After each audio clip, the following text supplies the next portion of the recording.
앞서 리포트에서 보셨듯이 기준금리가 다시 한번 인하됐습니다. 한국은행은 성장률 전망도 대폭 낮추며 저성장 시대의 진입을 분명하게 확인했는데요. 불안한 소비와 늘어나는 부채 속에 통화 정책에 대한 고민도 깊어지는 분위기입니다.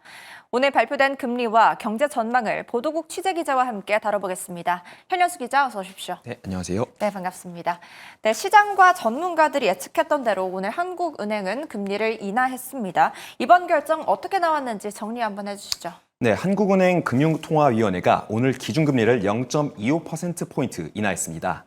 작년 10월 이후 네 번째 인하로 올해만 벌써 두 번째입니다.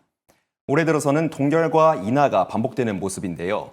지난 1월과 4월에는 동결, 2월과 5월에는 인하로 결정됐습니다.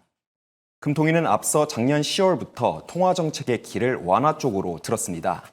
이후 올해 1월 쉬었다가 2월 다시 0.25%포인트 인하로 통화 완화를 재개했지만 지난달 다시 동결로 숨고르기에 들어갔습니다.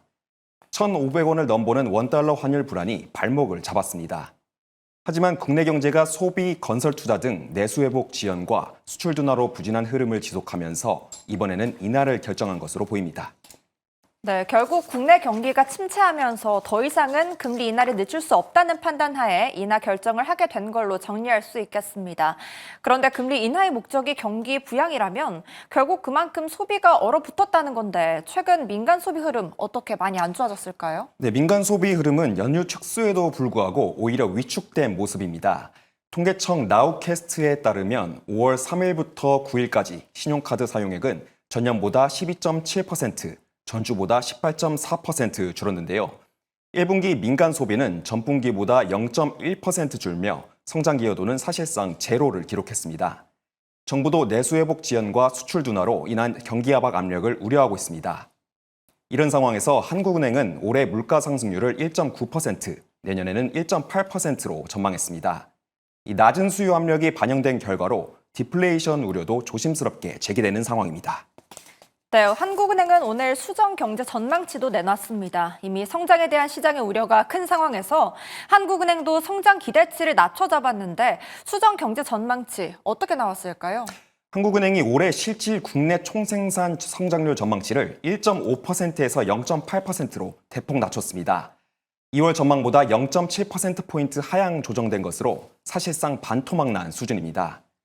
올해 성장률 전망치는 지난 2023년 11월 2.3% 이후 지속적으로 낮아졌는데요.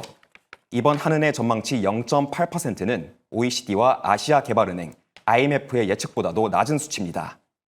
한은은 내년 성장률도 기존 1.8%에서 1.6%로 내려잡았습니다. 올해 성장률은 이미 1분기에 충격적인 성적표를 받았죠. 우리 경제의 1분기 실질 성장률은 마이너스 2%로 마이너스 성장을 기록했습니다. 작년 2분기 이후 제대로 반등하지 못한 채 3분기 만에 다시 역성장을 맞았습니다. 네, 그런데 문제는 경기 부양 효과를 노리고 금리를 낮췄을 때 부작용도 만만치 않다는 점입니다. 특히 가계부채에 대한 우려가 여기저기서 나오고 있는데 현재 우리 경기의 가계대출 상황 어떤가요? 올해 1분기에도 가계대출은 다시 사상 최고치를 경신했습니다. 한국은행에 따르면 3월 말 기준 가계신용 잔액은 1928조 7천억 원으로 작년 말보다 2조 8천억 원 늘었는데요. 이는 2002년 통계 공표 이래 가장 큰 규모에 해당합니다. 특히 주택담보대출 중심의 연끌 수요가 여전히 이어지고 있습니다. 5대 시중은행의 5월 가계대출도 보름 만에 3조 원 가까이 증가한 상황입니다. 한국은행도 유동성 공급이 자산 가격 상승으로 이어질 가능성이 크다며 가계부채 급증 가능성을 우려했는데요. 이창용 총재 발언 듣고 오겠습니다. 2, 3월 중 늘어난 주택거래의 영향으로 금융권 가계대출 증가 규모가 상당폭 확대되었습니다. DSR 규제 강화를 앞두고 선수요 확대 가능성이 큰 만큼 주택시장 및 가계부채 흐름에 계속 유의할 필요가 있습니다.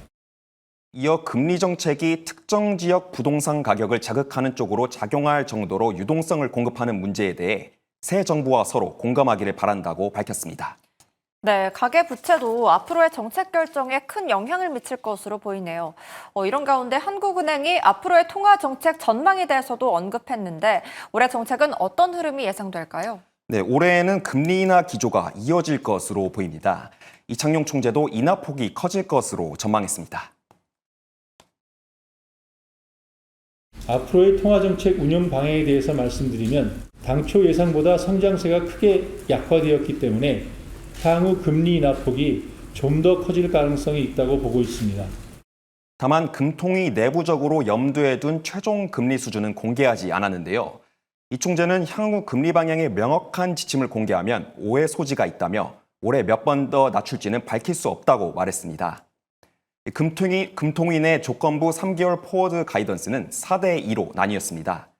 금통위원 6명 중 4명은 향후 3개월 내 지금보다 낮은 수준으로 금리를 인하할 가능성을 열어둬야 한다는 의견을 냈고, 나머지 2명은 경제 여건 방향성이 조금 더 정해진 이후 금리 인하를 결정하는 게 좋겠다는 신중한 태도를 보였습니다. 네, 대내외 경제 불확실성이 계속 커지고 있는 상황에서 통화정책의 방향성에 대해서도 많은 고민이 있을 것 같습니다. 곧 만나게 될 새 정부와도 협력이 원활히 이루어졌으면 하는 바람입니다. 현 기자, 오늘 잘 들었습니다.